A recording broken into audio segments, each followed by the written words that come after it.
လည်းပြောလို့မရတယ်အခုဒီနေ့လည်းထပ်ဆောက်တယ်နော်ဟုတ်တော့မှကျွန်တော်ပါပဲရေစစီတာခိုးထားတဲ့နေဝယ်သူနဲ့ရောင်းသူနော်သူများမြေလည်းခိုးထားတဲ့နေကိုရောင်းတဲ့ပြင်ကျွန်တော်မြေပါကျွန်တော်မြေပါပါတယ်နော်စေဘမသိလို့စေဘမသိပဲဆောက်ထားတဲ့မြေကွက်သူကဘလို့ပဲလို့စောက်ပဲကိုဆိုစေဘကချပေးမှဆောက်ရတယ်လို့ဟိုသူတို့ကစေဘအတိမပေးပဲနော်သူများအင်ဂျာတော့ခိုးဆောက်တယ်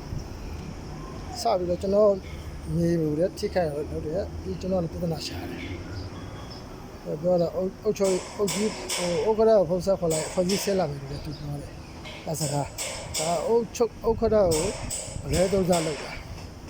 ဥက္ကရာနာမည်ရောင်းစားတာဥက္ကရာခွင့်ပြုချက်မထားပါနဲ့ဒီမှာအလဲသုံးစားလုပ်တဲ့စကားကျွန်တော်ပြောထားရရှိတယ်အမှပြီးတော့ကျွန်တော်တင်ထားတယ်ဒါအဆုံးတူတယောက်မှစော်ကားတခုမှမရှိဘူးဒီမြေကိစ္စကြီးစေပင်လာရှင်းနေမှရမယ်တစ်ချက်လောက်ပုံကြီးဖြည့်ရှင်းပေးပါပဲစေပင်အဖွဲ့အစည်းများဒီအင်ချမ်းမြေအကျိုးဆောင်စေပင်ခွန်ဌာနဗျာကျွန်တော်မြစ်တာရခိုင်တောင်းမှပါဗျာဒါပြီးပုံကြီးဖြည့်ရှင်းပေးပါဒီပြဿနာစေပင်ကတိမပြုတ်ထားဆိုကျွန်တော်တို့ဘက်ကပြောပြရရှိဘူး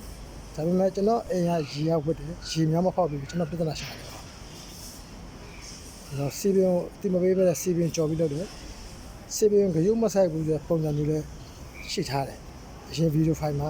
တက်တည်တစ်ခွရှိတယ်ဓာတ်ပုံတွေလည်းကျွန်တော်မှရှိတယ်ဒီမြေဒီတကူတယောက်မှမပိုင်ပါပိုင်ရှင်မရှိပါပိုင်ရှင်ကပြန်သွားပြီဒါပေမဲ့ခိုးရောက်တဲ့လူကခိုးရောက်တယ်ဝယ်တဲ့ကောင်ဝယ်တယ်နော်ပေက12ပေခွဲ6ပေခွဲပဲရှိတာနော်အခု10ပေယူထားတယ်ဒီခိုးထားတယ်ချက်တော့ဖြည့်ရှင်းပေးပါတော်ရှိပုဂ္ဂိုလ်များဒီရခိုင်တောင်းမှန်ပါ